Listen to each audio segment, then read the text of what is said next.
how to be geographically, how to be flexible and moving abroad and live there, get money, get friends, getting the culture, and be happy. Okay. How many of you guys have been overseas? Yeah. Who hasn't been overseas? Oh, okay. You guys have never been overseas. Okay. I was younger, but I feel like that doesn't count. Yeah. Yeah, it's different, right? As a kid, right? And you've never been overseas at all, right? You mean like even just for a quick visit? Or Yeah.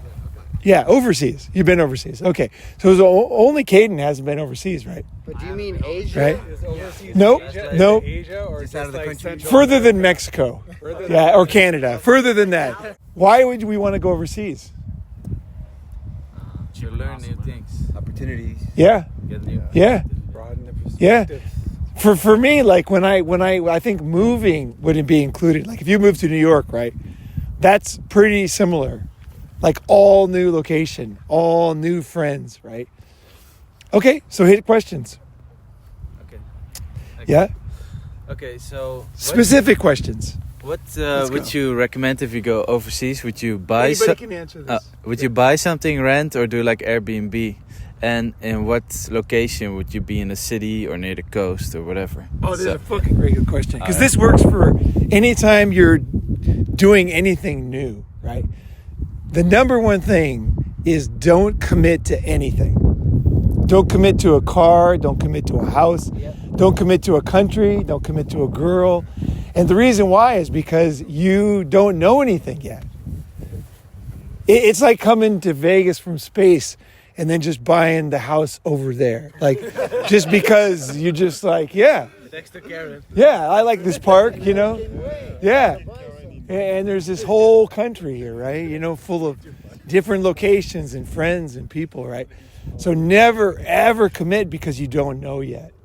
So you want to always be flexible as possible. So it depends how much money you have. Okay, so you've got cash, right? So if you've got money, then you can stay Airbnb. But for me, generally, I'm trying to keep it low. Yeah, I want to keep it low, so I'm going to try to find an inexpensive alternative to Airbnb. Like a hostel or something? Or is Whatever the fuck, you know, like I'm going to figure out whatever I got to figure out, right? You know, You usually get a room, don't you? Like for a couple $100, $300 a month, something like that. I generally am going to try. I'm going to try whatever I can. Like what I do is I'm going to try to meet people as soon as possible. Let them know what often happens when you meet people. So for example, let's say you're in 12-step group, you go to a meeting and then you just say, I'm visiting from here. And often people say, where are you staying? And you say, I don't know yet. Often guys will say, you know, you want to stay at my place, or, you know, like whatever. You just let people know, like, hey, anybody got a garage or anything is sleeping? And they'll often say, my friend does, or yeah, you can stay over. You know, you don't stay in the garage. And they'll just give you a space. I got a sleeping bag, right? So you want to think out of the box if you're not loaded with cash. And even if you are loaded with cash, Be careful. it's good to meet people. Yeah. And that's the thing that causes you look at society, why it was so much better in the old days, like families were better, is because people had to talk. There was no Airbnb. You couldn't pay your way out of talking to people. You had to rely on people. Like staying at dentist, we help each other. Someone has to cook, someone has to clean, someone has to know not to break the machine. You know, don't knee the fucking, you know what I mean? And so we had to network and connect and respect, right? And that's what I try to do. I try to get into a situation as soon as possible. I might rent a hotel if I have to, one night or two nights. You know, you're always going to have a night where you're kind of like a Times Square or something where you just don't know anybody. But pretty quickly you can figure stuff out these days. You know, there's different ways you could go to, like couch surfing or something like that. That's a good way to go. I used to let people couch surf from my house in China, and I met a lot of people. So I do the thing. I'll do it myself, and I'll let people stay at my house. My house is basically a fucking youth hostel. Like it's just always like that. People are always coming and crashing and leaving, and then I go to their house, right? You know what I mean? So it's like give and take right on that way. So we can say having cash is a handicap in a way because you stay in your comfort zone. And you Yes, don't meet yes. It's a fucking great comment, actually. So I asked a friend of mine. He's a multimillionaire in China. He's Japanese. And I asked him, I said, how did you get this? Because we were in his office. And I knew the price of the office because I was doing real estate. And it was probably between $3 and $4 million, just because it was so large. And it was a pretty good area, right? And then he goes, the number one thing is go to a country with no money. He was very creative, this guy. And I was like, wow, I've never heard somebody say that so clearly. He said, I got here and I had nothing. And he said, the reason why I got so successful is because I found real friends. And he goes, they're still my friends today. So when you think you need something, you just need your own skills, your people skills. You need to talk to people. You need to be open. You need to be flexible. Like right now, we're sleeping on the floor, right? Where someone's snoring, someone's light comes in the room. These skills, a lot of people can never do that. You need to discipline yourself so that you are a flexible person, so that you can sleep anywhere. If you can sleep anywhere, that's one of the best skills you can have in your entire life. For your health, for money, for friends, for flexibility. If you need a special place to sleep in a special bed, you're fucked. You're never going to travel. They'll never have that mattress. So many guys are trapped by a mattress. Yeah, it's crazy. Yep. Trapped by a fucking mattress. Hey, Paul. Yeah. I could say this at my age, it doesn't mathematically work out to buy a place, really. There's no reason to. You could rent and it'll be less than anything you can buy that's decent. Yep. So it depends on your age a little too. You might as well rent if you're over 55. But It depends like you're on in what California. country. That makes a big difference. oh, in California, I'm yeah. talking about in The coast. Thailand.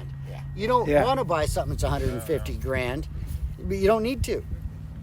You just don't need to. If you Yeah. do the math, you'll be dead before, if you pay rent, it won't be as much. I do not understand why, but everybody that goes overseas wants to buy a place right away. No, I'm not saying I'm not offending you. I'm the same way. For some reason, we just want to do it. American thinking. It must. I think it's like, do we just? Because I know a lot of people who are German and everything. They just want to buy a place, and like there's a group chat. There's like a group, a Facebook group for Bangkok, and that's always the first comment. It's like, where can I buy a place? Where should I settle down? It sounds like the right thing to do, but it's the exact wrong thing to do. You're basically never going to buy a place overseas if you're smart. That goes back to minimalism too. Just- right? Not just- having a lot of stuff. The lawyers are not the same. You're going to get fucked anyway. We'll get fucked. And you need to have this flexibility to, like, for example, you go to Thailand, okay?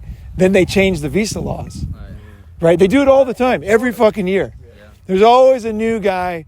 The way it works in Asia is there's an immigration guy. Who was the guy? What was his name? What was his name? He's No, Big Soak or something. He had a nickname.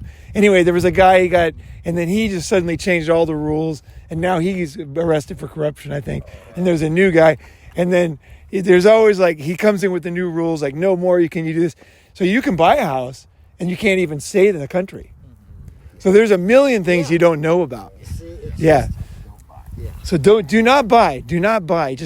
Just I know it's so hard not to think about buying. It's so instinct in us, right? And also when Don't buy. And also when you have to sell that house, you are in a situation where you have to sell. Nobody will buy it. No, Yeah. they won't even. You can't even sell a used place in Bangkok. right. Nobody will buy it. Yeah. It's like they won't buy it. It sounds crazy, right? This guy, you got to really hear this. If you buy a place in Bangkok, you won't be able to sell it. Nobody will buy it. Well, real estate. But they're always building Like they won't buy it. They're always People building walk new away from it because he can't sell it.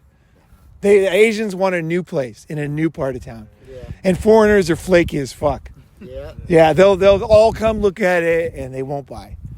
Right? Maybe if you have like 5 years to sell it, and you're disciplined about opening the door for 5 years, you might be able to find a buyer who'll buy it for half what you bought it for. So buy Straight up reality. You might, and you probably won't. And you have to keep Yeah. keep paying maintenance although you are not living there. Oh, you have maintenance. And if you don't stay in Thailand for too long, somebody will pick the lock and start squatting in there. That's what happened during COVID. A lot of guys lost apartments, and they feel justified because you're rich, they're poor. Fuck you, you know. That's basically yeah. And then also too, a lot of older guys buy apartments in Thailand, and then they go overseas or they die, and they don't have any next of kin, so they kind of think, well, he probably died. Yeah, he probably died. And then they pay the guy at the land bureau to change the name to their name, and they sell it to someone else. When you come back, it's just like there's a million problems. Like I'm giving you guys, this is gold. Never, just say it to me. Never buy overseas. Can you say it? Yeah, never buy overseas. Do not buy a house. Never buy overseas. Okay? A girl will steal it. You will lose it. It won't make any money. You won't be able to sell it. There's a million reasons. And the most important reason is flexibility. That's the number one. Because when you get to a town, you don't know where to live. Right? Where is the action, right? Too. You don't know you won't be there. That's right. And they changed the visa line. You can't fucking even stay there. Right. Yeah, they give you a stamp, right? You come in too many times, and the guy will tell you, like, no more, son. Too many times. Go out for a year, and then you can come back. And you're like, well, I own a place, and all my furniture and my stuff's there. And my girlfriend's there, and my job. And he's like, I don't know about that, but you can't fucking come here. You know, and if you talk too much shit, I'll fucking put a secret mark where you can't come next year, right? Because you're fucking being too fucking mouthy, right? Yeah, they don't like that. So when you're flexible, you can fit in, you can come in. Like if I'm in Thailand, anything happens, I'm just going to Cambodia for a while. It's not a problem. It's almost probably good for me sometimes to not be able to stay in a country, because then you can then you get forced to kind of go to a new place, right? It's like you don't learn. Like when I moved to China, one of the best advice I got from a Australian friend of mine is she said, look, live in one part of town and sign only a 1-year lease, because I had to lease an apartment, and then next year go to another part of town. And then I just kept moving. And then it was amazing. Great advice, because everybody except me, you pick one place, you stay there. But every neighborhood's different. And there's like food in one, there's girls in one, there's crime. Like you kind of like, you'll find your place. And eventually I ended up with a place that was like $420 a month over the Ritz-Carlton. Rooms were like $350 a night. And I had the same view. In fact, I was even better because I was one step behind it. I was in a building that they built for the poor people that were squatting in that area. They had to give them an apartment. And so I was basically in the Ritz-Carlton built apartment over the Ritz-Carlton, and it was perfect. They blocked the view, the noise of the nearby area, and I'm looking at them, right? They're looking at our shitty building, but I'm looking at the Ritz-Carlton when I look outside. It was perfect. It was quiet. It was like $420 a month, sun, quiet. Gym?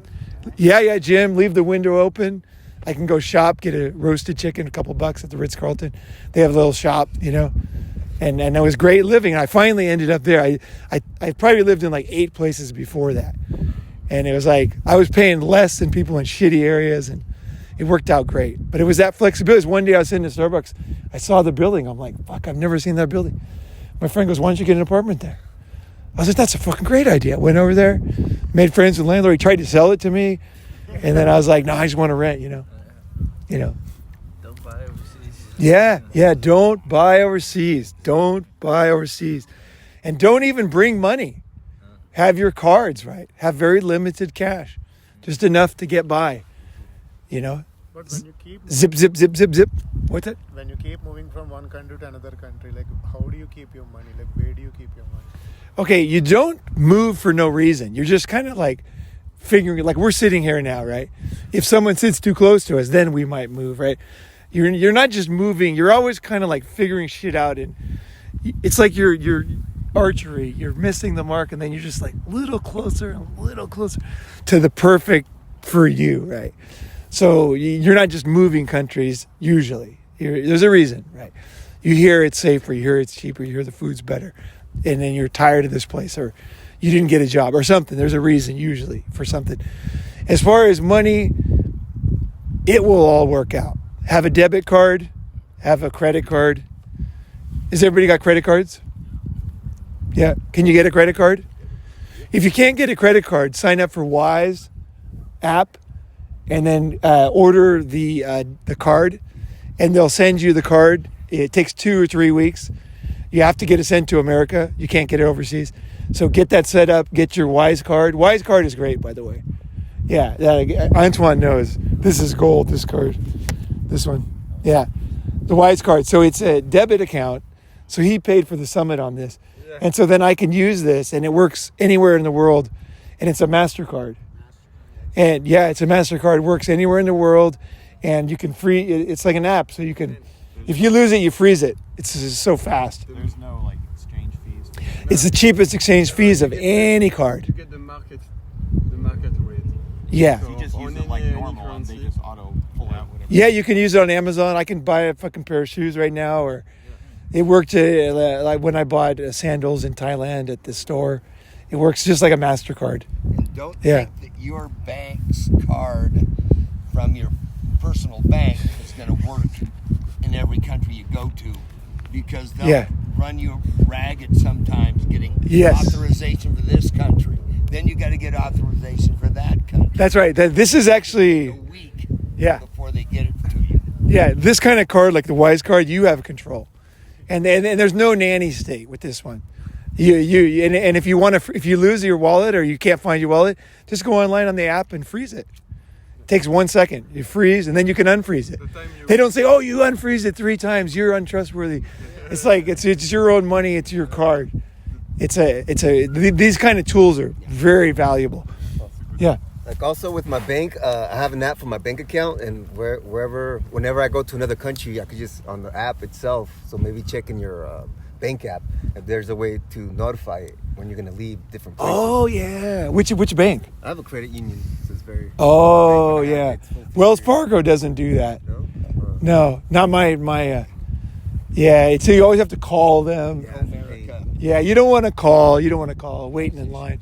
Yeah. Yeah, when I went to Thailand last time, I went to call the card company. Come over here, real quick. Yeah. Yeah, I called the card companies to tell them I was going to be out of the country, and I called B of A, and the automated line says, "You don't need to tell us that you're going out of the country. We don't need to know. We don't care, basically." And I bought my girlfriend a scooter, and I put $2,000 on that card, and it went through with no problems, no locks, no issues. Okay, things are getting better. Things are changing. So this will be out of date. But again, it's like the moment, right? Some cards are still like that, some are not. My Bank of America card I've had since 1984 or 5. And yeah, I got the same credit card. I got the same bank since I was 9 years old. I got the same credit card since like 84 or 5. I got the same address. Everything's this, I never went bank. I've got everything. Like I just never, and that way they trust you more. But I've had my card, and when I would travel, I had to call them before. So now that's a new thing. Well, it depends on the bank. I used to work fraud investigations for Wells Fargo, and if I saw your card pop up in Nepal or something, it's instantly frozen until we hear from you. Right, and that's how it used to be with every card. But now more and more, that thing doesn't work. People travel too much. It's old thinking. It's like they're judging you based on now it's like Bitcoin. You control it, right? You do your fraud investigation yourself, right? And then the Wise card is a pretty good idea because it's almost like a backup for your bank account in case you lose anything. Like I've lost ATM cards in Bangkok. Sometimes the machines will lead it. So I try to get money out like from a machine that's attached to a bank, just in case anything happens. And I also have a PayPal card that I use as a backup. Yeah, PayPal's a good card too, yeah. Because it's tied to my bank account. So if I lose that card, I can still get money out, like if that card's canceled. So I like to have backups because I've been in shit where it's like... Yeah, to have extra ways to access it is. I'd say like basically if you want a simple rule, get a Wise card, PayPal's not bad, and then have a debit card, and then have a credit card. If you can get a credit card. Credit card for big purchases to protect yourself too. If you can't get a credit card, right. Oh yeah. So this summer we went and somebody used a debit card to pay for a Goda room. Right? Was it Dean? Yeah. Dean did it, right? And he got fucked over because it was a scam house, And Agoda would not protect them, even though we called them. The other companies would, the other websites, but Agoda wouldn't. Airbnb would refund the money. Agoda would not. So if you're using Agoda, that's anytime you use Airbnb, you use your credit card, just in case there's a scam. So there's a reason to have a credit card, not a debit card. A debit card, you can't get the money back. So be careful. If you're anything that you're not sure of, it's good to have a credit card. It is very good to have a credit card. Yeah, and Amex is good. Visa is the one that everyone takes. Visa is the easiest, best card to have. Except in Japan, it's MasterCard. My Visa works good in Japan. Okay, MasterCard. Okay. Accepted. The MasterCard Is that right? Okay. Suica card, MasterCard, or Amex. Oh, Suica, baby. Yeah. That's like a country-specific card. So there you go. That right there, your finances are done. Question complete. As long as you have a little bit of cash. And then, like, for example, once you have traveling friends, right?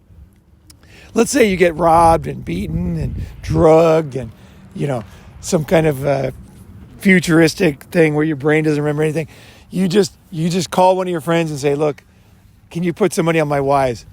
And then they just throw $100 and you can go to sleep, right? 2 seconds. It's instant, right? Your Wise card's instant. You can use it, right? You don't need to talk to anybody. You don't need any approval. You don't have to worry about them locking it. It's just, you can do it, right? Done. And you can have a Wise app too. So you got the app, you got the card, right? And then some cash. Always if you have cash, it's always good to have cash in your shoe, under your pad, right? If you want $100, most hardcore travelers will have $100 bill, like in your shoe underneath the pad. Just one and just leave it there. It doesn't get fucked up as long as it's underneath the insole thing. Just $100 bill. That's all you need. Yeah, and then you're good. If you get robbed, you still got $100. Yeah, that's what I did for years. You ever get robbed? I've had people try to rob me. Yeah. But basically, I don't like when people do that. So it gets me very upset. So what I usually is kick the shit out of them and I take their pants off. And if there's their wallet, I spend the money. Yeah. I leave them with no pants. That's what I do. That's my marker. I think it's embarrassing for them to go home with no pants. So you kick their ass and take their pants. And if there's money in it, then you spend it. And throw it in the garbage can. Arts training? No. No. Yeah, I am retribution. Because I got like fucked over as a kid, so I don't like getting fucked over. So I'm going to make the guy pay because nobody else does it, so I got to do it. That's basically my mindset. It's like everyone just sits there and does nothing. And I'm like, fuck you, I don't like that. And then I'm very upset. My adrenaline's super high. And I imagine back when I was a kid and just destroy the guy. And I always take his pants. That is a good marker because he'll be super embarrassed and won't want to do it again. Because 1, he got his ass kicked. 2, he lost his wallet. 3, he lost his pants. Yeah. It's hard to go home with no pants. Yeah. It's fucking hard. Yeah, he's like, he's got no money. He's got no pants, But what if he has Yeah. What if he has a gun? Same thing. I kick his ass, knife, gun, several times. Yeah. Fuck him. Yeah. People with guns don't want to shoot you. Murderers kill people. People with guns, they're just robbing you. You know what I mean? They're just trying to get money. If they were going to kill you, they're going to just kill you. Yeah, you will be already dead. You'd already be dead, right? They don't want to do it. It might not even be loaded. You just, as long as you're out of the way of the gun. I don't recommend this, but I'm just telling you guys this is the way I am. Yeah, And I just, not into it. Never been robbed successfully. Yeah. Let's see. It's good to know people though, because if someone wants to kill you, you're already going to be, you're going to know the difference. You'll start to know the difference between people's intentions. Is it easy to buy a knife or a gun overseas for protection, or is that not? Can you buy a knife or gun? I would never carry a knife or gun overseas. You might get in trouble, for having it, like a gun especially. Yeah. People in the Philippines, everybody's packing. When you go to the movie theater, there's a box, put your gun here, there's like a sack of guns. Really? Yeah, oh yeah. Sack of guns, yeah. Philippines, yeah. The guy at McDonald's has a shotgun at the door. Machine gun. Yeah, machine gun sometimes. Yeah, yeah, But I feel safe. yeah, Let's get a burger. yeah, yeah, yeah. I was telling that Frank's kids or this morning is the number one thing if you want. So we're talking personal safety here, right? So personal safety. I want to hear everybody's advice that travels a lot, because it's just not just mine. But I'll just tell you my style, what I said. I don't know if you guys heard me, but I come across a bunch of guys, right? And it doesn't feel safe. I just use my instinct to find out who's the leader. Who's the fucking leader? And whoever the leader is, I go straight at him, no matter how scary it feels. Shake his hand, say hello. He says, beautiful city you got here. It's like he owns the place, right? Because he kind of does in that neighborhood.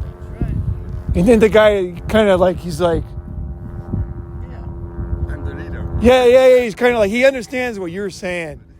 And then he's like, drinks or whatever, you know, like, oh, I don't drink, you know. But that's kind of like, you can save yourself a lot of trouble by reading people and picking that leader. Right. Just take your time, look around at everybody. You're not scared. You're thinking, who's the fucking leader here? Yeah. He's the one with his arms crossed. Yeah. Usually in the back. He's kind of sitting there, right? He's got a little henchman, you know. Always respect the Don. Yeah, respect the Don, come up to him, and then you're good. You know, I've been in places where I don't have a problem. Like in Manila, when I went there in the 80s, like my friend that was there with me, he got beaten up, he got robbed, he got his finger broken, he got malaria, he had all these problems, and I avoided all those problems. And it was just, I realized it was that he was not very good with people. So you have to use your people skills. You have to improve. You can't just be this guy, I'm not good with people. Be an asshole in the Philippines. That's right. They don't. That's right. You could be, your room takes Yeah. 5 hours before you get it. If you get all pissed off, man. Oh, yeah. People there don't put up with that. Oh, God, that is such a great comment. Dude, that is a great comment.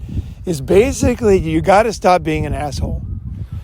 Because here in America, you can get away with it. Yeah. Like this cunt that's walking by, right? Yeah, she gets away with it, right? But in the old days, right? And I think in the future, that men and women are going to, because we want equality, right? Is we'll be kicking people's asses no matter who they are if they treat us like shit. You know what I mean? And I think it's already starting. You can see it on YouTube. Yep. Is people want equality? They get equality. Yeah, equality is equality. It's the same. So if you go into a group of guys, treat them like shit, somebody might kick your ass. If you're arguing with everybody, you might get into a fight. I can just tell you one mistake I made, which was dumb, which I usually don't do, but I did. I was in Thailand. I was on vacation. I had been to this restaurant. I was in Koh Tao, I think. Yeah, I was in Koh Tao. I had this squid dinner. It was fantastic. They had a barbecue thing, and it was just the most delicious, biggest fucking squid. It was so good. Then I came back in afternoon, and I didn't really read the room. It's like they didn't have the barbecue going. So it wasn't the same scene. I ordered the same food.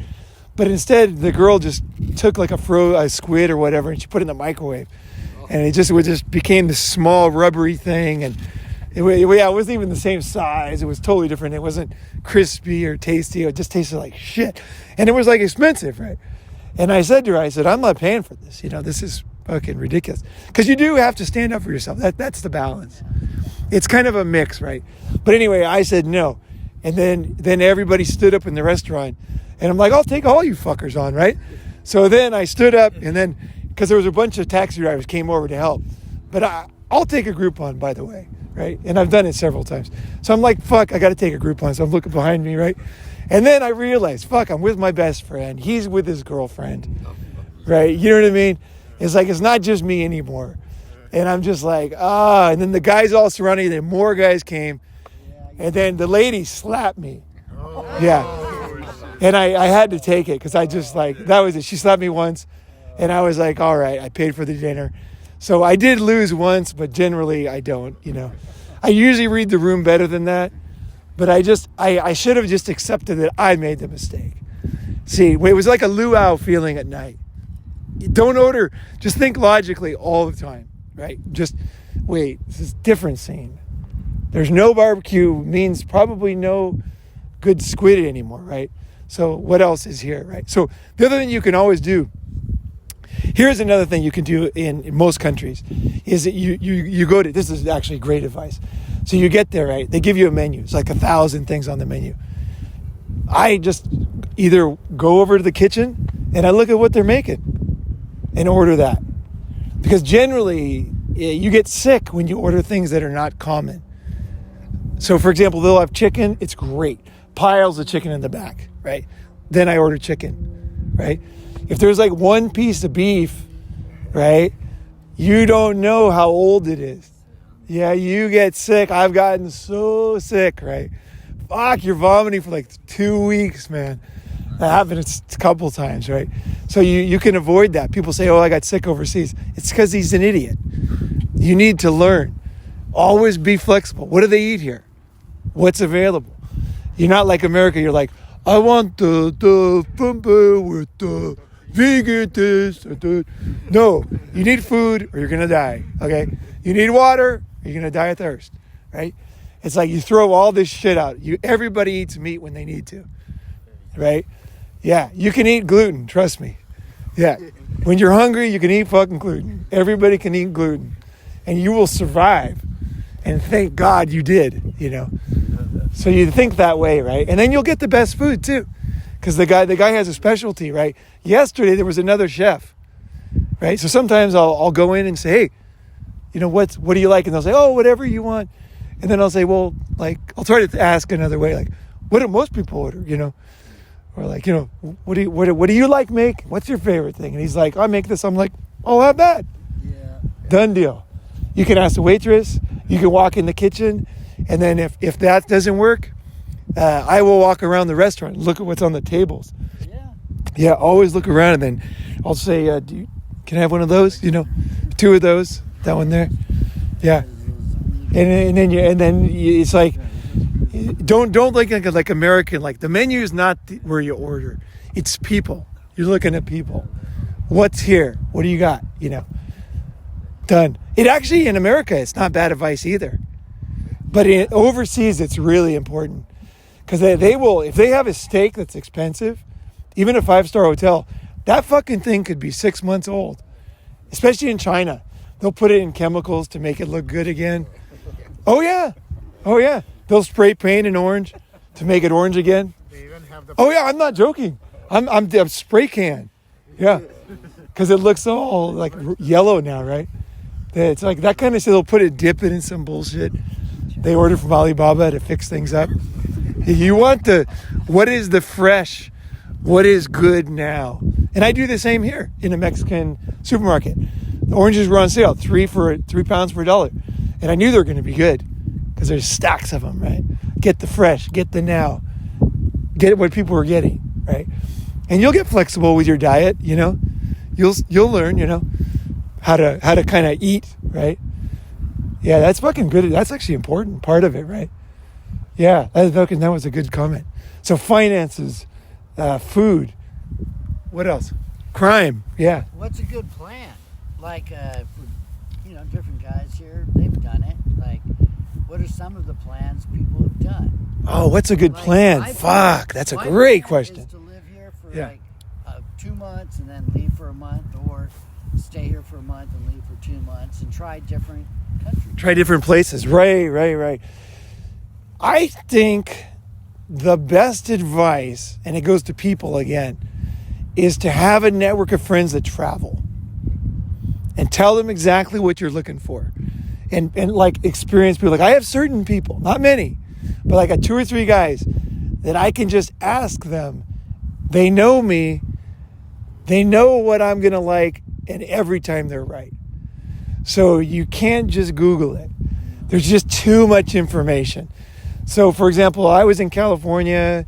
I had been in Japan. I had a visa problem. I had been, was back home. I wasn't sure what I was going to do. I was maybe going to settle in the U.S. I was not sure. Like my buddy Adam called from Bangkok, and I'm talking to him, and I was thinking like, I got to get a car, got to get settled down here. You know, you go through phases. You're not sure, right? And then Adam goes, I I think you should come to Bangkok. Move here. Hey, you got to know how jarring that is. Like, I'm not planning on going anywhere. I'm just sitting in my parents' garage talking to my friend. And he's like, dude, you should move to Thailand. You know, I'm like, move to Thailand? I don't drink. I don't whore. You know what I mean? I don't take drugs. Like, I don't, everything people go to Thailand for, I don't do. And he's like, no, it's changed. You'll like it. That's all I needed. That guy's advice, I trust. So I was like, okay, got my ticket. And I packed up my shit, moved to Thailand. Because that advice, so you need somebody who knows what's up and they're up to date. So you could live there. Like, you have friends. Yeah, he was there. Yeah. Peru or wherever. Yeah. Yeah, and we had already lived together. We had hung out. He worked for my company in China. Then we had gone to Japan for about a year. And so he knew those two countries, and now he knew a third country, and he was there. So somebody can be there, they can be trustworthy, but they haven't been to other places, then you can't trust them as far as telling you where to live, right? But if somebody has, and the other thing is too, they might be out of date, right? So that's another danger. Guy's been there 40 years. God, he's trustworthy. But he's not, because he doesn't know other places. He doesn't, you know what I mean? It's like he doesn't, you need people that are up to date. What's going on today? Where's the place to go today?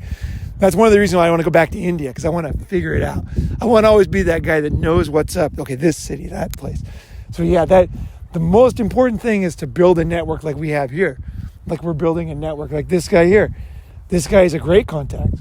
Very rare contact. Travels a lot, smart, knows what's up, you know, and it's like he might not know, but he can guide you to another guy who knows. And then he'll suss you up.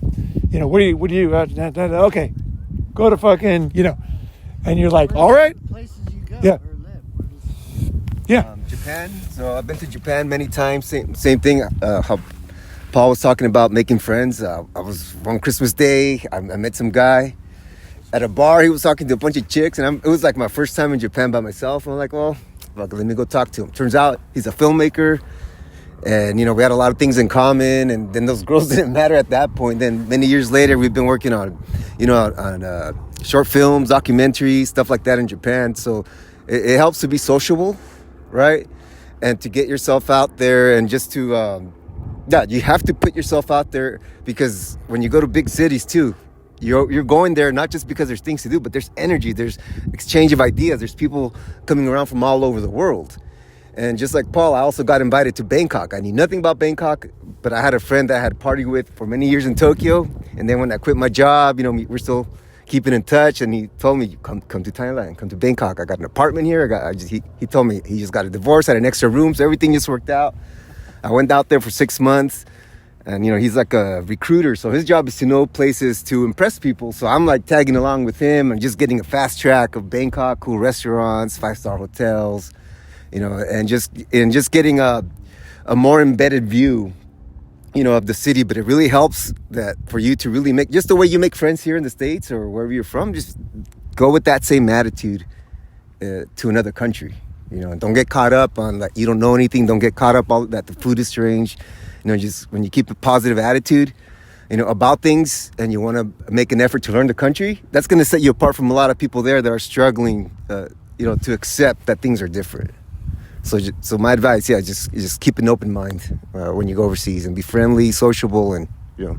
How would you like if you're going to put a label on Thailand, a label on Japan, so people can understand, like a brand, right? You know the Calvin Klein jeans, you know what they're going to look like. And you know Walmart jeans. What brand would you put on those countries? Like what? Those two. Okay, so Disneyland is Japan. So just like when you go to the theme park, and once you pay to get in, no worries. Like the streets are clean, they glitter, there's lights. So you're gonna see Pokemon, you know, like yeah, dude. Like, but Japan is the real Disneyland. It's not fake. The food isn't overpriced. Even when you get to the airport, the food isn't overpriced, man. It's just really chill. It's well connected. There's a train that gets you out of the airport, right?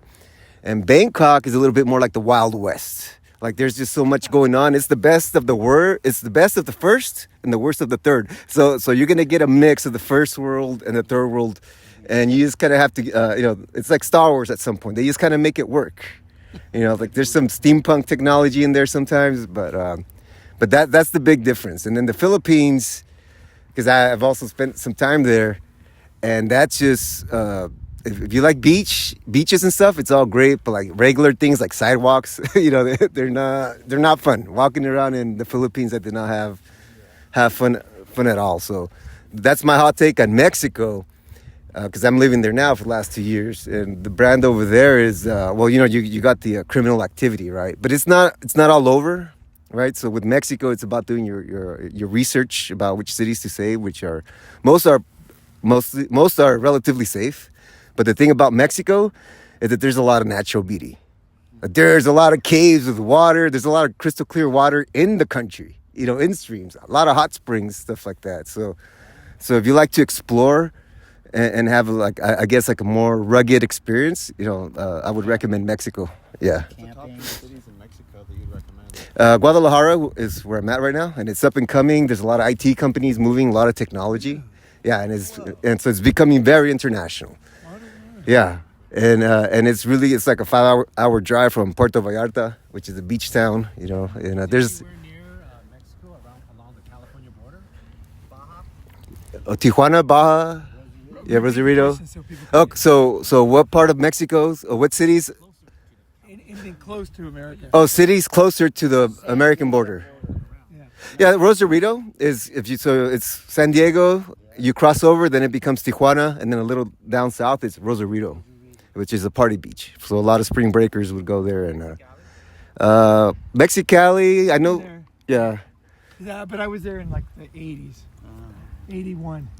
What are your thoughts on Mexico City? Mexico City is fun.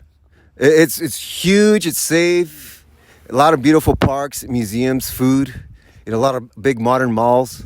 If I can add, Mexico City, it's really like European city. It's like you have culture, you have an underground scene. It's sophisticated in a way.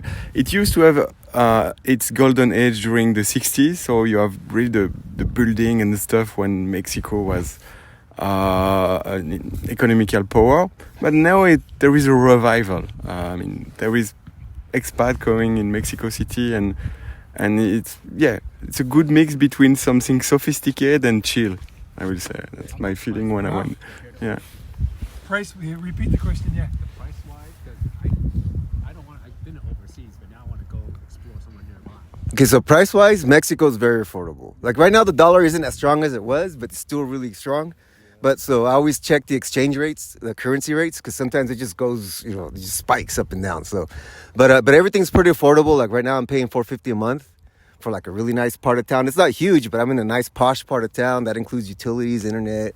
Like last year, when I was renting a 2-bedroom house, 2 stories, in a nice neighborhood, I was paying like $400, even cheaper, and my water bill for the year was $35. In Mexico, it's. Drink it, can you? No, yeah, you can. Oh no, that's for like to shower and stuff. Like the utility water. Todos Santos. What is it? Todos Santos. What is that? That's a beach. What? Toto- Isn't it an island? Santos. No, Toto- Santos. It's on. It's just up from Cabo. Oh, I'm not familiar. I don't really go to a lot of the resorts places. I've been there 30 years, but absolutely incredible. Okay. Well, the resorts. 30 years ago, so it's way out of date. Got it. Yeah, the resort places areas tend to be more expensive because there's a lot of more older expats with retirement money. So they tend to, like Lake Chapala is a huge lake which is about 45 minutes from Guadalajara, and we go down there because there's have like a lot of thermal springs and baths, relaxation. But it's like a gringo town at this point. Everything's expensive. They jacked up the prices. Just because of that too. Yeah. So it pays to like look around so you don't get taken advantage of as well. Because any country, it's easy. They see that you're not from there, and you're looking for a place to rent. You want to be careful. So, yeah. Besides Guadalajara, Okay, where he's still. would you recommend? Besides Guadalajara, where would you recommend? And where would you say to avoid? Well, I've been to Querétaro, which I thought was a pretty chill city, small, very traditional. Like on the weekends, you see a lot of families in the squares, couples. Querétaro. Where's that? Oh man, it's between Guadalajara and Mexico City. It's like still kind of centrally located, but I would just recommend stick to the bigger cities where there's international flights because like I got a direct flight from there to here, 3 hours straight. You know, about the same thing. It goes out to LAX, so the bigger cities are better connected. And one thing about Mexico, if you do want to explore, is I recommend the hostels because they have a really strong hostel network, and just the people that you see there are really, really cool and really chill. So like you could be in one hostel and they might have ads for other hostels in other cities. Okay. You know, and like in Puerto Vallarta, I was paying like $15 a night for a hostel, like a block from the beach. They have a kitchen, they'll have continental breakfast, but if you want to bring food outside to cook, they have a fridge for you. So even though they're hostels, they're not like the European or the old school version of hostels where everybody's just a mess and everybody's dirty. You know, Mexico has really, really nice, clean ones and safe buildings. Like Mexico City has one called Casa Pepe, and that one's like a fortress. It's like in a really proper, you know, old, you know, brick and mortar, but just huge building. And when you're up there, I mean, you feel safe and protected. So yeah, if you guys want to explore Mexico, the hostels, not the Airbnbs, the hostels are the way to go. Does Guadalajara still have they were the best place to go for learning Spanish now? An immersive. Yeah, Guadalajara is a pretty good place to learn. It's very modern and chill.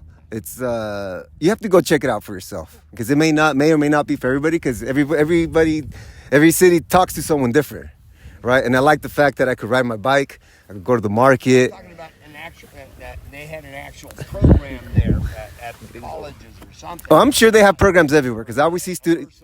Yes, there's always students at the ground level that I run into, you know. So yeah, there's a lot of immersive programs out there. Where would you avoid, aside from the border towns? Where to avoid? Where to avoid is probably northern Mexico. Yeah, northern Mexico is where all the crazy stuff is. Border towns, Yeah. Like what? What are they? Like above, like if you divide Mexico in half, the top part. Yeah. So The bottom half is better. yeah, the bottom half, and also the very bottom is like where you got like the Yucatan Peninsula. So you got all the resorts out there, you know. So yeah, so everything. I guess the border between the U.S. border and between Mexico City, that area, it's all being disputed by the various cartels right now. Yeah. So that's what happens. Yeah. Okay, I got some general on the hostel thing, and I can give it back if you guys have more questions. But the hostel thing, hostels are interesting. So if you got money, right, and you don't think, oh, I'll never stay in a hostel. Hostels are great information hubs. I highly recommend hostels. They are good. You meet people. There's always young people with energy. You know, just a couple nights in a hostel. It's just book a night in a hostel, you know. It's a great experience. I stayed in hostels where all the Korean Olympians were in Japan. I didn't expect it. It was like $10 a night. I always stay there. And then one week there was just all these Korean girls. They're all, and I was like, they're all in good shape. And I'm like, what were you here for? They said, we just finished the Olympics. They were all the girls in the Olympics. I was like, no way. Yeah, it was like great, you know. And so, yeah, hostels are interesting places because, you know, like you just meet foreigners. Like, for example, let's say you go to LA and you're from New York. Go to the hostel. You'll meet all these Europeans that travel all over America, and they have the information you want. Americans don't know anything because they're just going to have, like, how to settle down and get married and sit in one place. And, like, the Europeans are going to know how to get the cheap fucking phone, how to get the cheap this, how to get the good internet, how to upload video. They're going to know right now, up to date, the filling meal for $10. They're going to know, right? They're going to know the scam, how to avoid the visa problem. They're going to know everything, right? So I love going to places, even where I'm from, to meet the foreigners and find out how they do my area. So I go back to my hometown, right? If I talk to my friends, they don't really know anything. But if I meet a bunch of Chinese guys, I'll hang out with them and they'll tell me all these ways of looking at that area. And it's really, truly, it's usually better information. A mix of that and a few home guys. The other thing with hostels, one little trick, say you got money, right? You say, I don't stay in a hostel. Here's one of the best tricks I saw. So I've probably spent a year in hostels, at least in my life, at least. So there's this guy, he had money, right? And he was in the hostel and we had all these dorms, right? And there was one room that was like separate and it was more expensive, right? It had a shower and stuff. And it was like $35 a night. And so he would rent that And then he had these lights he put in there, and he would like have a party every night. And all the Swedish girls would want to use his shower because it wasn't dirty. And so he'd end up fucking all the girls in the hostel just because he was paying $35 instead of $8. So like girls' brain is who's the boss here, right? That's why the guy, that's why the manager at McDonald's always ends up fucking the workers, because the girl's brain doesn't know, her primitive brain only knows he's the boss. He's the one to connect with. So in the hostel, if you have the one expensive room and you got it kind of like, you know what I mean? You got it right. Then the girls are like, God, I want to go in there, you know, like it's a good vibe in there, right? So having a hostel is not just for money. Like that's where all the young girls are. All the European girls visiting, French, British, you know, they want to party. They're out to have fun. And they're usually skinny because fat girls can't carry bags and walk, right? You know, maybe a Karen could park here and walk around this park once. But these girls, they got to walk, right? They got to fucking 4 miles with a bag, right? So they're skinny, tend to be way hotter, way younger. So hostels are good information sources to meet friends and girls and up-to-date, you know, stuff. And they're usually in cool areas too. Generally, hostels are in good areas because sometimes they're mixed. So sometimes the rooms are mixed gender, and not that anything sexual is going on, but it really changes the dynamic into more fun, more college. Like it's just more fun way to be in a new city. And then sometimes within the group that you make that night, you all go out and because someone knows where to go. So sometimes just by being there, you'll get invited to places you didn't even know you could go. Every night. Like in Bali, I was in a hostel, and then some guy's like, "Hey, there's a funeral. They want all the foreigners to go." So I was like, "All right." And then, I went there, and it was like in Bali, it's like a huge party when there's a funeral. So there's like food, and there's like a pig roasting, and there's music, and like at the hostel, that's where you find that kind of information. Japanese TV, because some guy was getting I've been on Japanese TV. One guy in the hostels I was hanging out with was getting interviewed.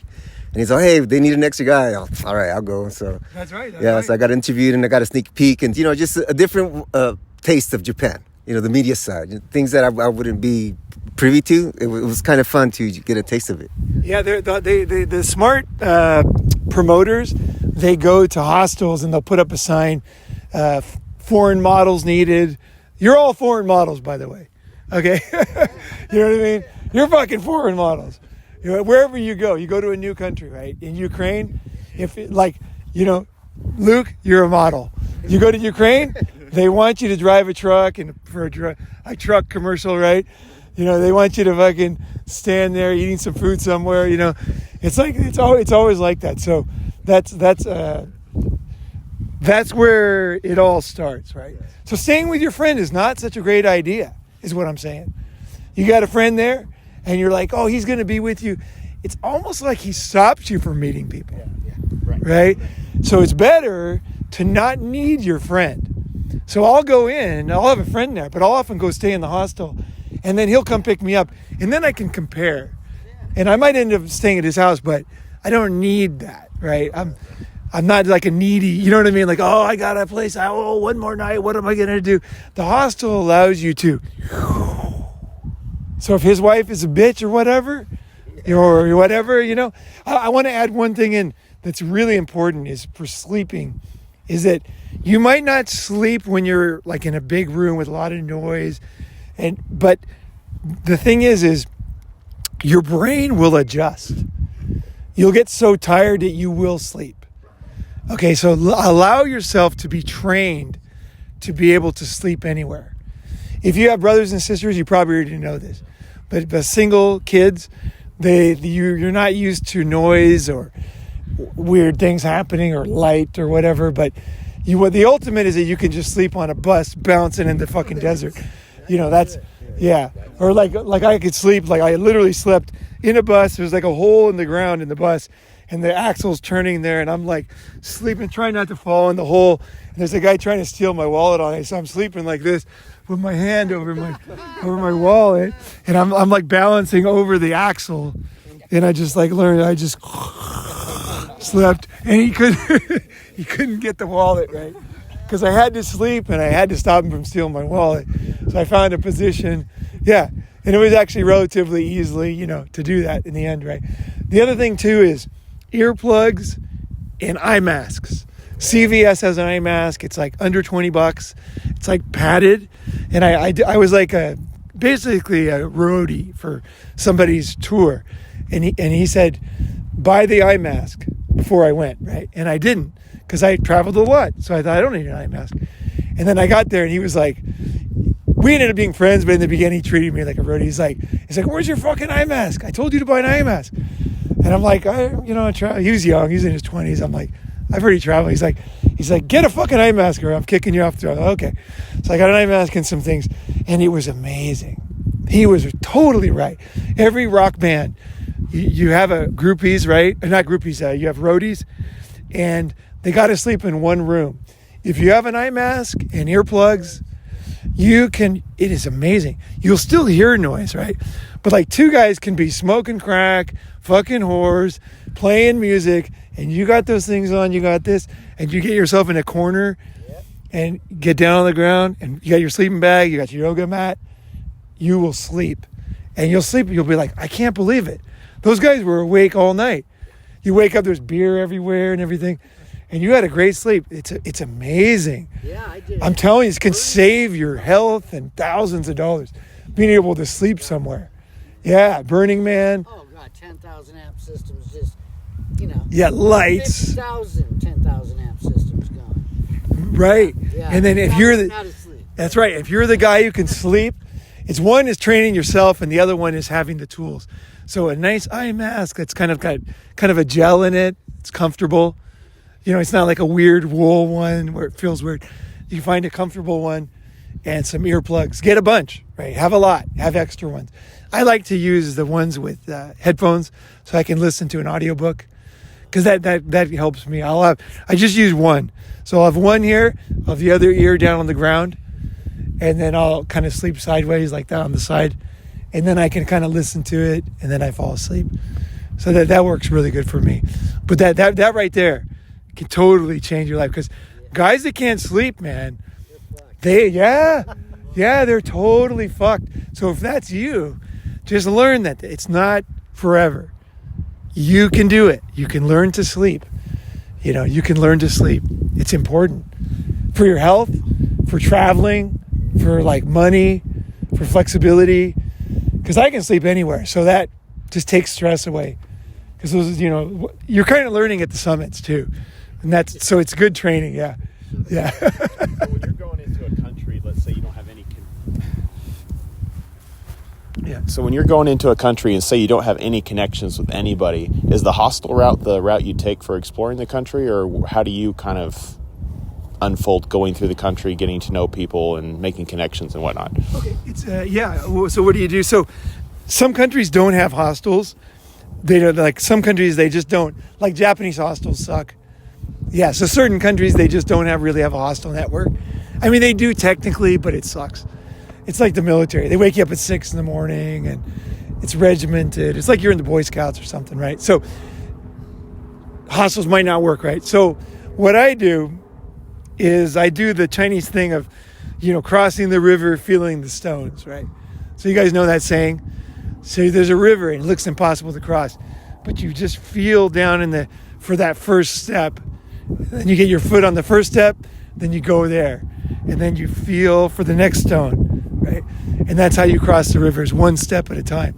You can't see it, but you feel it, and then you get it.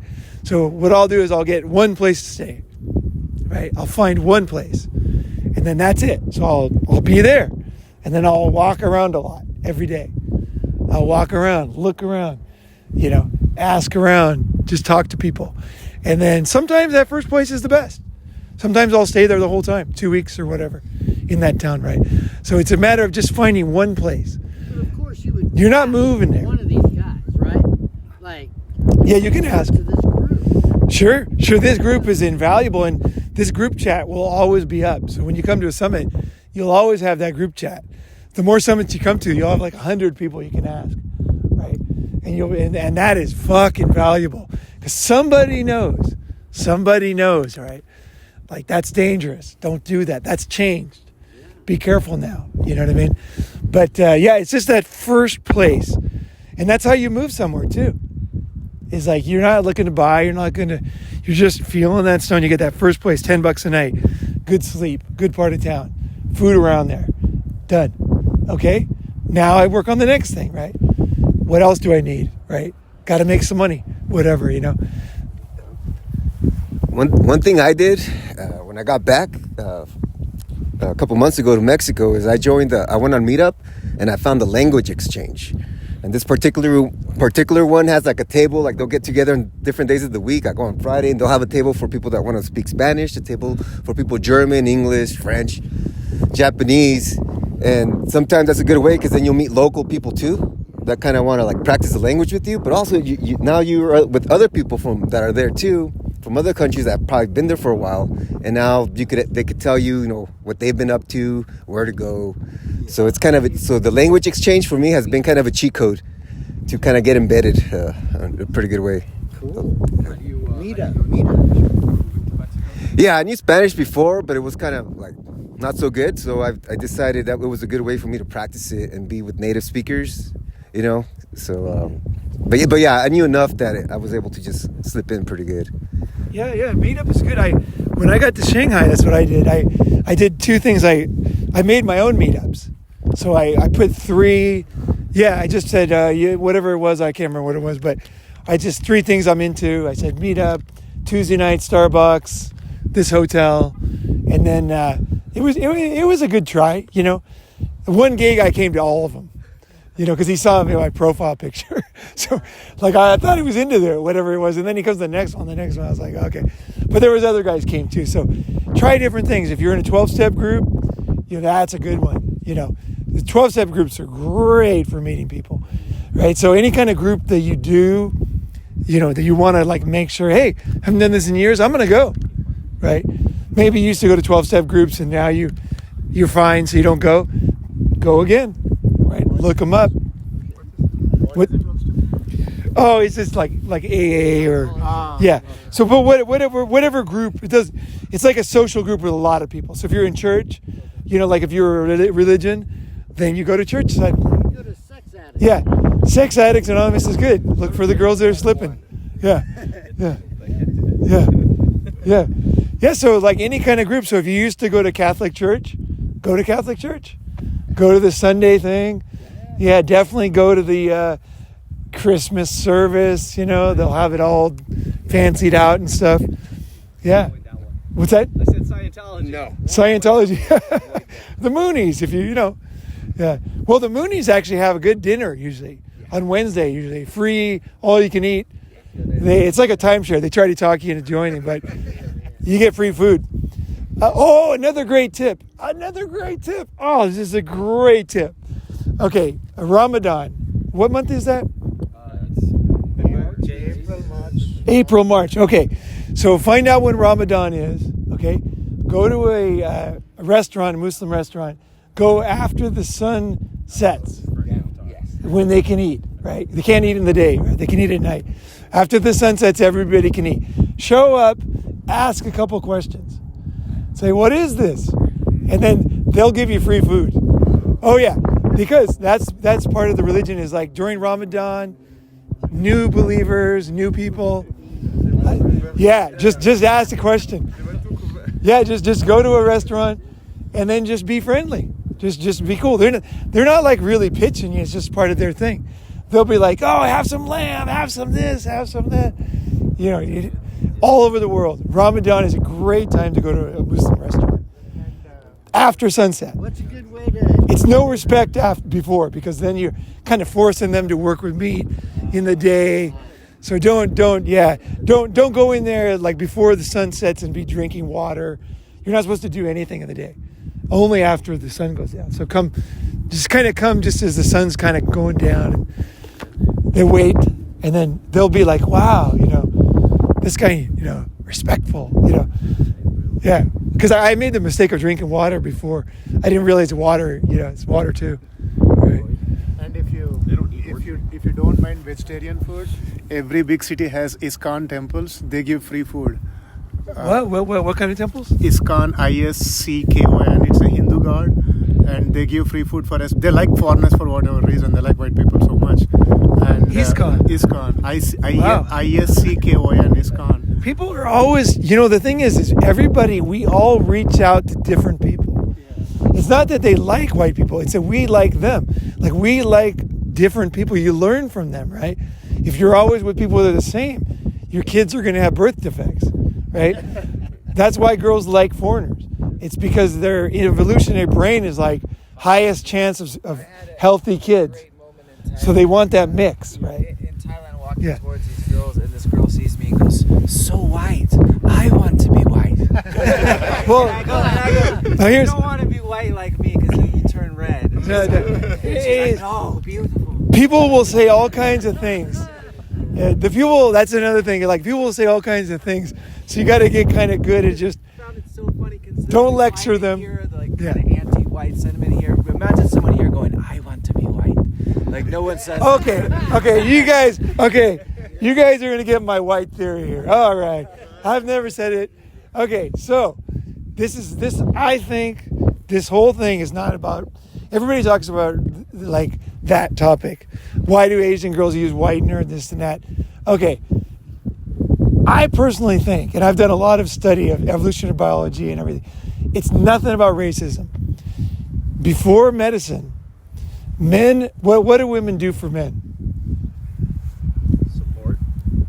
Before medicine. Make children. Make children. That's why men choose women, to have a family. Yeah. Ever since that's why we're here, right? Someone chose to have a kid and we were that kid, right? No kid, they can be nice to us, but if there's no kids, then the earth is empty, right? So men look for why do we like hips? Because the baby can come out. Why do we like titties? Because the baby won't starve to death, right? Why do we like sex? Because the people that didn't feel good during sex, they didn't have enough kids, they have less kids. The more good feeling, you pass that on, right? That's how evolution works, right? So why would a man prefer white skin? The reason is because when you look, have you ever had a cold? Like, say, I had a cold in high school. It was right before the prom. And I looked like shit. I looked in the mirror, I looked like shit. I thought, I got to get a tan, man, because I want to cover this up. I want to look good for the prom. So I laid out in the sun, I got all tan, and then I looked healthy. Okay? So when you get darker, you can't see flaws. Okay? The girl is very white skinned, you can see blotches and flaws. And so men will always choose, anywhere in the world, pictures of girls, they'll choose the whiter skin girl. And the reason is because before doctors, we had no way of knowing what problems she had physical. But the male species is always looking for ways to shortcut to figure out how I can have healthy kids that they won't die. That's why some people have kids with different girls, because maybe those kids will be in a fire and those kids will be fine and there'll be a disease over there. So we were always looking for ways to, spread your seed and to live, right? To have kids, right? So evolutionary wise, we have always chosen the whiter skin. And the more primitive the culture, the more it's like that. So it's just because of, now maybe in another 100,000 years we won't. Because now with medicine, we have genetic tests, and the humans evolved. Humans change, but it takes about 40,000 years for one change. 40,000 years before an evolutionary thing takes hold, a change. So maybe in another 80,000 years, we won't prefer white skin, right? Because now medical stuff takes care of it. We don't memorize maps anymore because of Google. So 40,000 years later, it'll change. Our brains will change. We will evolve, right? But right now, we're still so close to the primitive times before medicine was just invented historically, right? So we're still using those pre-medicine skills in order to have healthy children, even though we don't know it. So there's so many things we do that we don't even know why we do them. But when you study history and you study, then it's so obvious, right? Women don't choose white skin as much. Yeah. Women don't, because as long as a man can make kids, basically, she's got kids. She needs protection, but she can always get another man, right? But she needs the kids to start. So it's not as pertinent for her. She can look at him, he looks healthy, all right. You know, I'll get kids and I'll figure it out, right? But men, man, we need that chick to be alive. You know what I mean? She's got to be there because no other woman's going to come in. Men will take care of someone else's kids. Women will not. Oh, yeah. Men actually love children and will help kids from other types. Women, fuck you. Their kid or nothing. Yeah. Even if it's their kid. Yeah, well, sometimes, yeah. But it's true. Yeah, but so you need a woman who's going to be alive to take care of her kids, right? So that's why we choose, as best we can, a healthy woman. I really think that's the truth. I've looked at it. I've studied it. I've checked men all over the world. And everybody wants to read all these bad things into humans. You guys aren't fucking bad.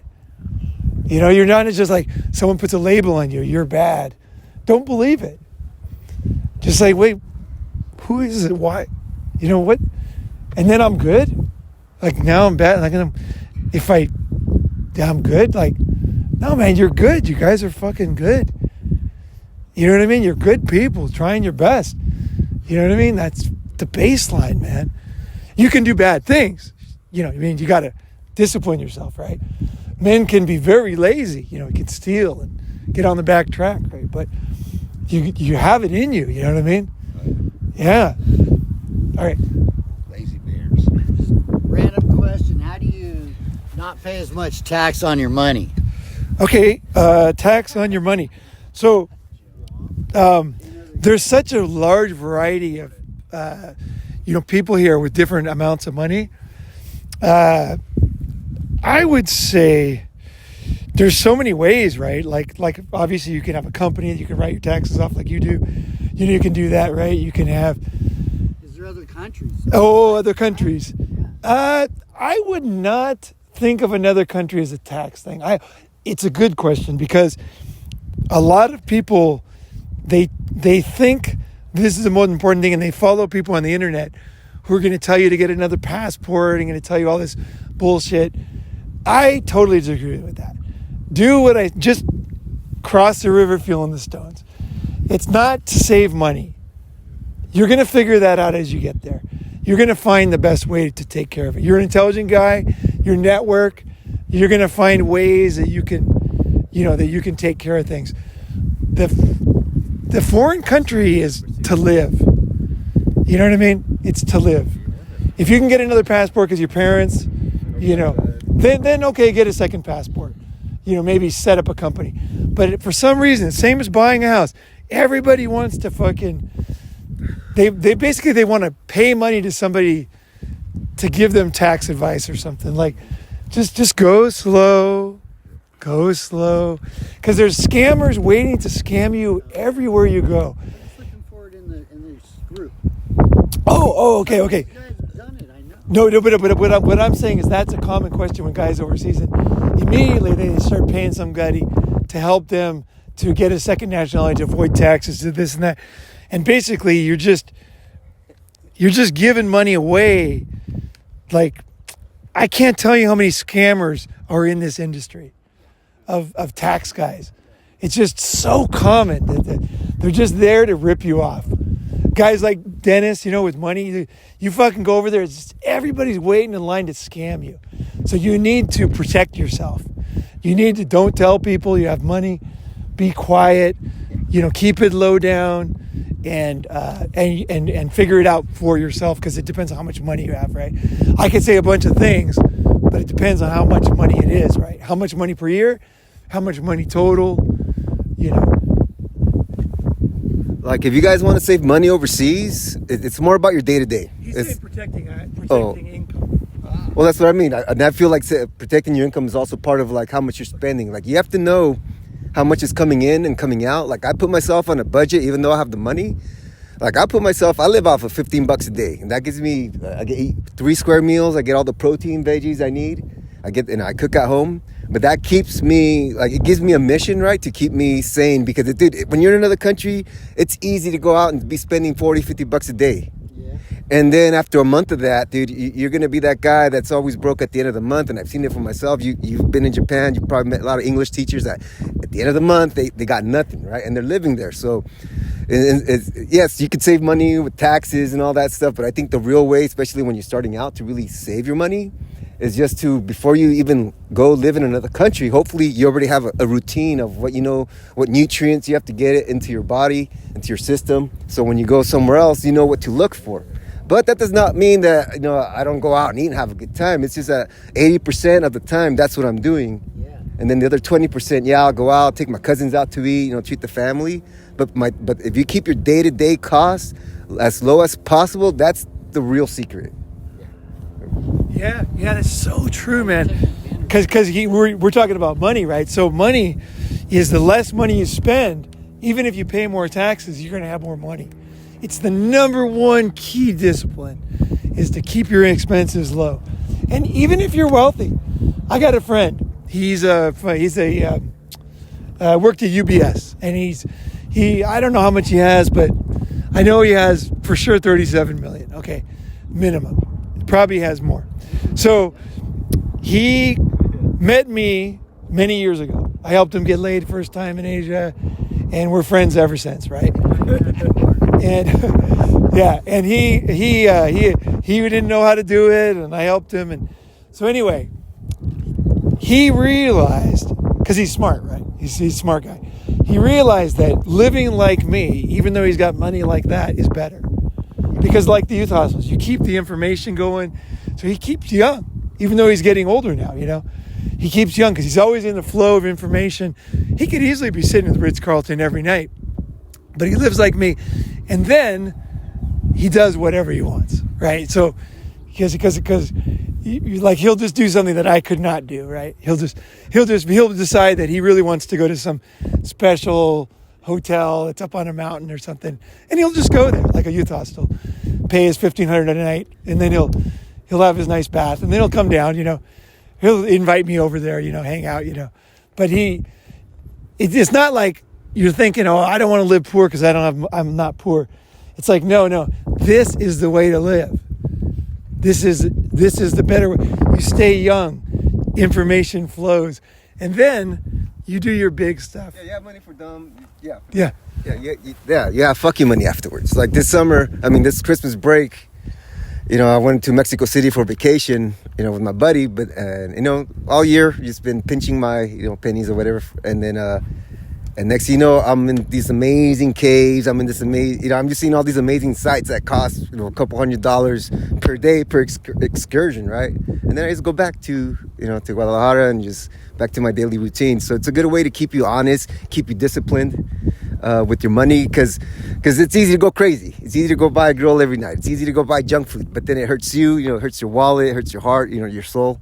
So yeah, guys, if you guys could practice that, so, just in your daily life, you'll be surprised how much money you have at the end of the year. Here's another thing you can do. So I'm talking now with guys with money.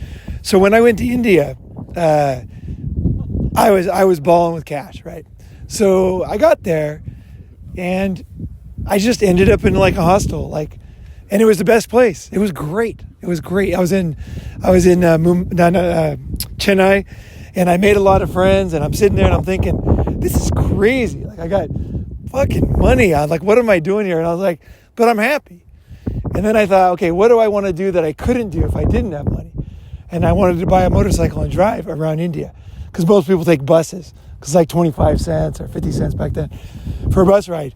But I wanted a bike, so I went to get a bike. It was like, at the time, it was like several $1,000s, like $4,000 or $3,000 or something for a new Bullet. So I bought a bike, and then I had the bike. So that was one thing that I couldn't have done. So I had like the lifestyle was done. But then I thought, well, what do I really want? I really want to see India on a bike. So then I was able to do that. And then also too, some people got sick in India. So I ate in hotels only, because they're called non-veg. So I look for non-veg places. So you drive my motorcycle and I see non-veg. That means they have scotch and basically evil bachelors eating there, right? They're not like following the Hindu tradition, right? They're eating meat, right? They're eating beef and stuff, these bad boys. If you want to be a bad boy, eat beef in India, yeah.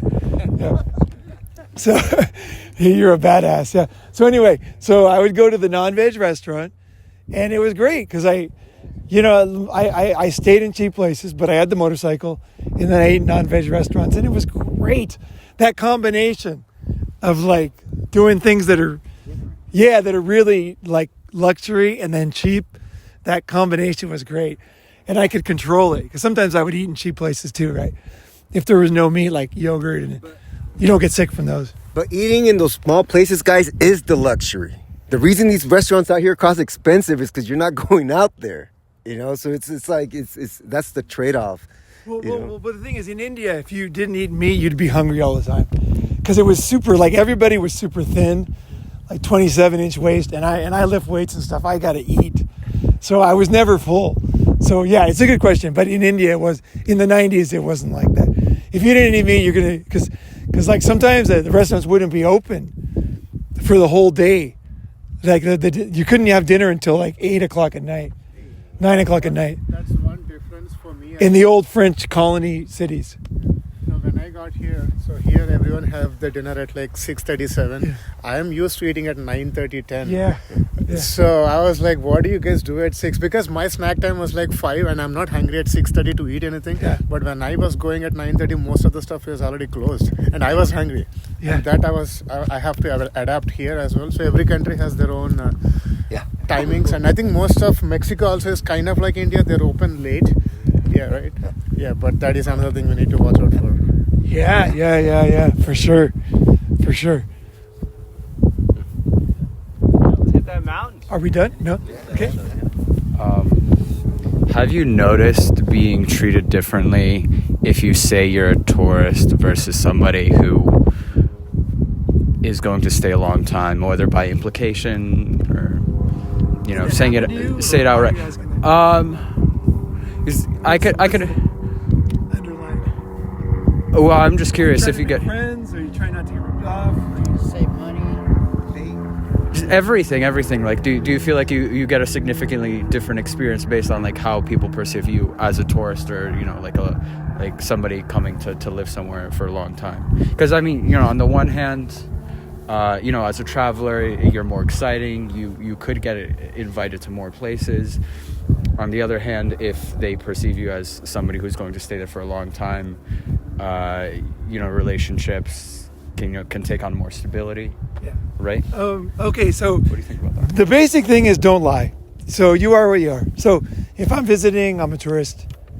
Japanese girls don't really want to sleep with tourists. They don't. They want like a long-term. Yeah, they want a guy who's going to be there. He can be their boyfriend and like that. So you're what you are. Don't lie. But of course you want to be like, I think you want to be less of a tourist as far as what you do, right? Like I want to be here in the park, right? I want to be here in like a Las Vegas, normal, you know what I mean? I want to be able to like feel the city, right? I don't want the fake. I want to feel the city, right? So I try to find as local as I can places to be, places to see, and then I decide what I'm going to do. But what you're really saying is, should I tell them I'm staying longer? Should I deceive them in some way? The basic thing is you are what you are, and the more open you are about what you are, you might meet somebody who says, they'll help you stay there. So you never deceive or mislead, because you just say, hey, I'm a tourist, but I'd love to stay here, and then they say, well, I know somebody, and then by being open about it. So I am a tourist, but I'd love to stay. Yeah. Just don't wear sandals and socks. That's my advice. Is that Yeah. is that answering the question? That answers it, yeah. Okay. Because it is kind of temptation. Should I be what they want me to be? It's like, no, just be what you are. Just be what you are. They'll like you. It'll work out. Yeah. Tying back to the original question. So in regards to being flexible with different countries, you brought up being observant of when things are happening and not, like the grilling the squid situation, and also making friends like at hostels and connecting.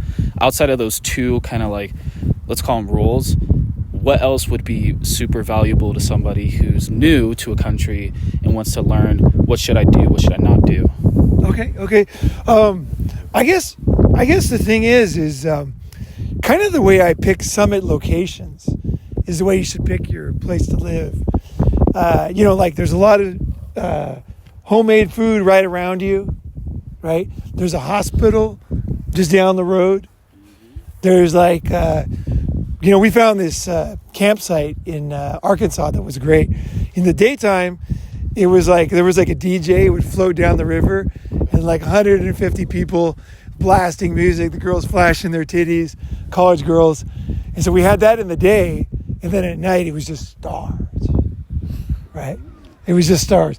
So you don't want to be in a place where you always have to go to the place. You want to find the place where the food is, the hospital is, the transport is.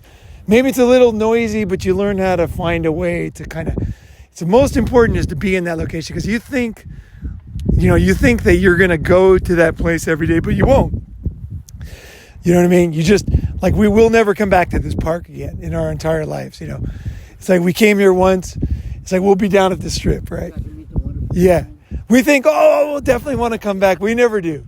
So go, just know that you want to be in the action. Be in the action. Be, like my friend used to say, Richard, take me to the action, to the taxi driver. You want to be right there where there's food. Because I was telling this guy, I was talking to a guy in India, and he was saying, we got to do a summit in India. He's trying to find a place in Mumbai for us. And then I was telling him, he said, what kind of place do we need? I started telling him, he goes, isn't that the way you pick apartments? I was like, yeah. You're right. That's the way I pick places to live and summits and everything. So, you know what I mean? I was trying to find I'd rather have a little smaller space, but be in a location where it's more likely that good things will happen or things are going to go on. And I don't always have to be if you find yourself always going from here to there and back, then just think about that. Why am I spending life going to here to there? I should just be there. You know what I mean? If that's the place. That's what I learned in Tokyo. Is like, be near Harajuku, Shibuya. You know what I mean? Just, yeah. Fuck living, yeah, you have a balcony, you got space. Fuck that. You want to be right there near Shinjuku, Shibuya, Harajuku. Right? That's where you want to be. And once you figure that out, you save yourself so many 5,000 yen taxi rides, right? Yeah. And stress. People just compare rent, saying that is expensive over there, cheaper out here, but then you have to figure out how much you're spending in transport, unnecessary expenses you're putting on food, like you can late night taxis because you can't get the train. Yeah, can cut out everything else and just put on rent, and you'll be more happier, and you can save a lot of energy, time. Yeah, right? Yeah. I'd rather have just a bed in an area where there's tons of chicks, tons of action. I can sleep good. Just a bed rather than a fucking massive house out in the desert, Because in the end, it's about your life, right? The day-to-day. Not the wishful vacation, not the wishful, I could be here, and how many of your friends are really going to show up? Like right now, I live in a place, it's a little smaller, but I open up my door, there's a French restaurant right here, there's a Waffle House, cafe, it's just a whole nice street, which is very European. The American embassy is a couple blocks away, a lot of bars. Downtown's over here, and then the party street's over here, and I'm right in the middle of all that. Sweet. So, and people ask me, I get this a lot, right? Well, isn't it expensive? I'll go, well, I don't have to take the bus. I don't need a car. So it's all these, no insurance, right? So all these little things that add up, that you could shuffle around the money and get value out of it. Yeah. That's it, man. When he says Waffle House, he's not talking about an American chain. He's just talking about in Guadalajara, right? Yeah. Just shit to eat, right? Yeah. And sometimes it's just good to go downstairs and have a cup of coffee and just watch people. If you find yourself alone in your house, you just say, I'm isolating. I'm going to find a way to go out. So in Bangkok, I was inside too much. So me and Adam, we found out there's a thing called TCDC, which is the government sponsors, like little offices everywhere. And you get a card and you can use it everywhere. Yeah, it was $42 a year for a private office. A year. In Bangkok? Yeah. A private office everywhere. Everywhere. Yeah. So we'd be down at the fucking internet, everything. College girls doing their homework. It was great. Once we figured TCDC out, we were done. The queen subsidized it because she wants people to start internet companies. and they welcome foreigners because they want foreign. So we had a pass, and I actually my laptop got broken, so I had my phone. I couldn't edit my videos. I ended up going to TCDC like a whole year. I didn't even have a laptop. They had a couple of iMacs. I was editing Ronin Man videos on a like a rented lab. They were kicking me out at night. I'm not quite done. I'm like, fuck, I gotta come back tomorrow. And like for a year until I finally got, the new MacBook came out. I got the new one. Yeah, I waited to get the new one, the new processor, right? But I made do with TCDC for a year. I got massive value out of the place. $42 a year. A year. There's crazy things. You just have to be open and hear information. Because Adam tells me stuff sometimes, and I almost can't believe it. It's like, that's too good to be true. That's another thing. People say it's too good to be true. Overseas, it often is. It's true. It's like sweet pussy, feminine, no money. Yeah. Like, what the fuck? Up and down when you buy a new rice cooker. Yeah. Instead Yeah. of a remodel. Yeah. That's huge. Yeah, I was in Japan, right? I was with this girl, and she was like 19, right? And I was hanging out with my friend of mine who's rich, and then we were sitting there trying to figure out where to eat, and I said, where do you want to eat? I asked her, because my friend was saying we should have, I think it was sushi or something, right? And she goes, Happy Meal. So my friend looks at me and goes, your girlfriend's happy with the Happy Meal? And she's like, she's nodding her head. So we went to McDonald's. She got a Happy Meal. She was stoked. She wanted a fucking Happy Meal. And they serve rice half the time there. Yeah. That is never going to happen in America. No. A sweet young thing who wants a fucking meal that costs like $3 or whatever.